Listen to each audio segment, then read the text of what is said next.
একদম একদম যদি মোটা দাগে বলি তিনটা অনিয়ম: এক্সেসিভ মানি ক্রিয়েট করেছে, 2 ফান্ড সরিয়ে নিয়েছে, 3 নাম্বার একদম নিশ্চিত না শেয়ার হোল্ডিং নিয়ে কিছু স্ক্যাম হয়েছে। গভর্নর স্যার যেটা বলেছেন আমাদের রিপোর্টের ভিত্তিতে বলেছেন এটা 600 কোটি টাকার উপরে। 600 কোটি টাকার উপরে হবে। নগদ নিয়ে আমরা কাজ করতে এসেছি, মূলত নগদ পরিচালনা করতে আমরা এসেছি। এই পরিচালনা করার ক্ষেত্রে আমরা কিছু অনিয়ম আসলে দেখেছি। অনিয়মগুলো হচ্ছে, প্রথম যদি ধরি সেটা হচ্ছে যে এখানে এক্সেস মানি ক্রিয়েট করা হয়েছে। আপনারা যদি মিডিয়াতে দেখবেন আমাদের গভর্নর স্যারও বলেছেন যেখানে 600 কোটি টাকা বা তার চেয়ে বেশি কিছু এক্সেস মানি ক্রিয়েট করা হয়েছে, সেটা একটা বিষয়। দ্বিতীয়ত হচ্ছে কিছু ফান্ড তহবিল আসলে সরিয়ে ফেলা হয়েছে, যে নগদ বা এমএফএস প্রতিষ্ঠানগুলো তাদের যে ডিস্ট্রিবিউটর যে চ্যানেলটা থাকে সেই দিক দিয়ে আসলে তাদের এই মানি কার্যক্রমটা পরিচালনা করে, সেখান দিয়ে একটা প্যারালাল আমরা যদি বলি একটা ডিস্ট্রিবিউশন সিস্টেম তৈরি করে বেশ কিছু ফান্ড সরিয়ে ফেলেছে বলে আমাদের মনে হয়েছে। আমি মনে হয়েছে এই কথাটা বলছি কেননা আমাদের আসলে এখানে কাজ ছিল নগদকে পরিচালনা করা। আমার যেটা টার্মস অফ রেফারেন্স ছিল সেটা কিন্তু তদন্ত পরিচালনা করা না। আমরা বিপিও থেকে যারা এসেছি, আমরা বাংলাদেশ ব্যাংক থেকে যারা এসেছি, তারা কিন্তু আসলে তদন্ত করতে এখানে আসেনি, পরিচালনা করতে এসেছি। তা অনেক ক্ষেত্রেই যে যখন আমরা কার্যক্রম চালিয়েছি বা নগদ পরিচালনা করেছি, আমাদের কাছে মনে হয়েছে যে এগুলো আসলে শুদ্ধ লেনদেন না, এইভাবে লেনদেন হওয়া উচিত না বা তাদের কাছে টাকা যাওয়া উচিত না। কারণ স্বাভাবিকভাবে কি হবে যে সে যদি ডিস্ট্রিবিউশন চ্যানেলে থাকে, সে টাকা গ্রহণ করবে, টাকা প্রদান করবে, শুধু তার থেকে কিন্তু টাকা বের হয়ে যাবে না। সেই জিনিসগুলো আমাদের কাছে সন্দেহজনক মনে হয়েছে, সেগুলো আমরা প্রতিবেদনে পাঠিয়েছি। এবং দুটো প্রতিষ্ঠান, Bangladesh bank, Bangladesh post office, দুখানে আমরা রিপোর্টগুলো পাঠিয়েছি।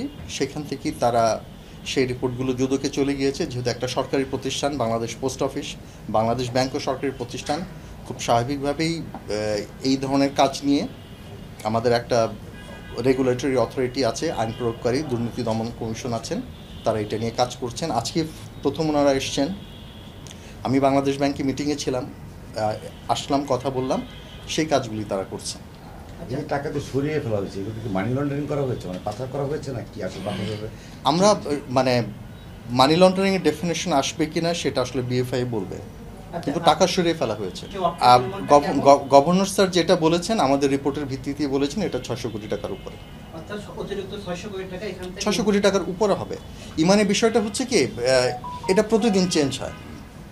একটা আজকে হিসাব করবেন এটা একরকম হবে, কালকে করবেন এটা আরেক রকম হবে, কারণ প্রতিদিন লেনদেন হচ্ছে। তো আমরা একটা রেফারেন্স ডেট দেখেছিলাম, আমি ডেটটা ডিসক্লোজ করছি না, একটা রেফারেন্স ডেটে আমরা হিসাব করেছিলাম, সেদিন আমরা দেখেছি যে 600 কোটি টাকার উপর। দুটো বিষয়, যে মানিটা হচ্ছে একটা বিষয়, আরেকটা হচ্ছে ফান্ড ট্রান্সফার করাটা। ফান্ড ট্রান্সফার করাটা আমাদের কাছে মনে হয়েছে এটা সঠিক পথে হয়নি। আর সেটাও 1600-1700 কোটি টাকা হবে। বের হয়ে গিয়েছে ব্যাংক অ্যাকাউন্টের মাধ্যমে, কোথায় গিয়েছে সেটার জন্য ইনভেস্টিগেশন করবে না, সেটা আমরা বলতে পারছি না।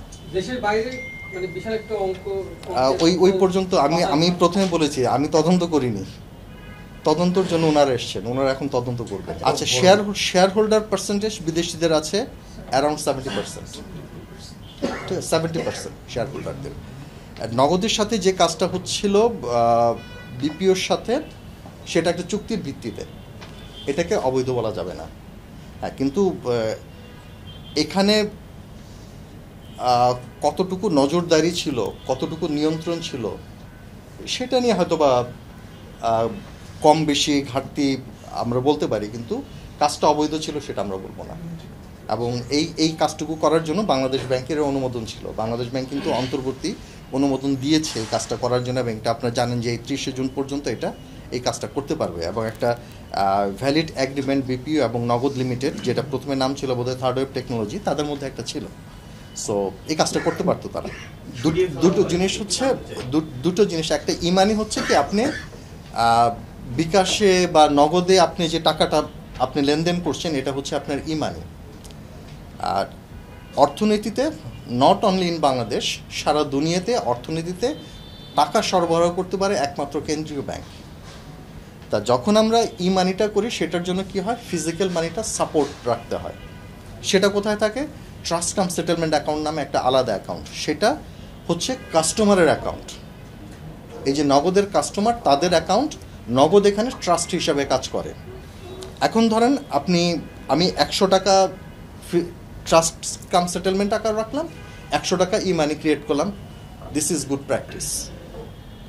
কিন্তু আমি 100 টাকা ই মানি রাখলাম, ট্রাস্ট কাম সেটেলমেন্ট থেকে 50 টাকা সরিয়ে ফেললাম, তখন কি হলো, ওই যে 50 টাকা যে আপনি ছাড়লেন সেটা হচ্ছে অতিরিক্ত ছাড়া, ইউ ক্যানট ডু ইট। সেটা হচ্ছে আসলে একদম জাল টাকা ছাড়ার মতো, অর্থাৎ আপনি নিজে টাকা ছাড়লেন, সেটা আপনি পারেন না। দুটো জিনিস, একটা হচ্ছে ইমানের ক্রাইসিস, শর্টেজ আমরা দেখেছি 600 কোটি টাকার উপরে, আর ফান্ড সরিয়ে গিয়েছে সেটা 1600-1700 কোটি টাকার মতো। এটা সরে কি দেশের মধ্যে আছে না দেশের বাইরে? আমরা দেখি না, ওই পর্যন্ত আমরা যাই না।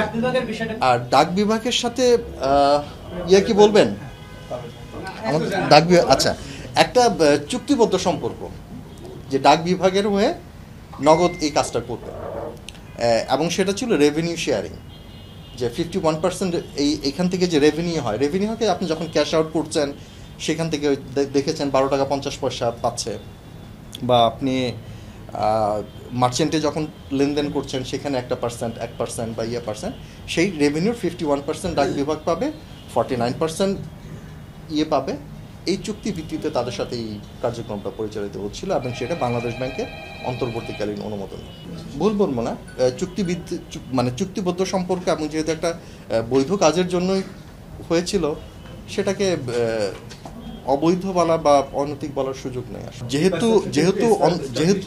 যেহেতু অন্তর্বর্তীকালীন অনুমোদনটা ডাক বিভাগকে দেওয়া হয়েছে, এবং ডাক বিভাগ এজেন্ট হিসাবে নগদকে ব্যবহার করেছে, থার্ড ওয়েভ টেকনোলজিকে। সো মানুষের যে পারসেপশন, এটা তো ভুল পারসেপশন না। এবং আপনি যে কোনোখানে দেখবেন নগদ, আপনি যদি দেখেন ডাক বিভাগের ডিজিটাল ফাইন্যান্সিয়াল সার্ভিস, সো এটা তো মানুষের রাইট পারসেপশন, ভুল বলার কোনো কারণ নেই। একদম যদি মোটা দাগে বলি, 3টা অনিয়ম: এক্সেসিভ মানি ক্রিয়েট করেছে, 2 ফান্ড সরিয়ে নিয়েছে, 3 নাম্বার একদম নিশ্চিত না শেয়ার হোল্ডিং নিয়ে কিছু স্ক্যাম হয়েছে। এই টাকাটা এইটাও আমরা খুব দেখি নেই, কিন্তু আই গেস যে বিভিন্ন সেফটি নেটের টাকা, ওইখানে যে টাকাগুলো সরে গিয়েছে সেখানে তো আর পদক্ষেপ নেওয়ার কিছু নাই, কিন্তু যে টাকাগুলি রয়ে গিয়েছিল সেগুলো আমরা বন্ধ করে দিয়েছি।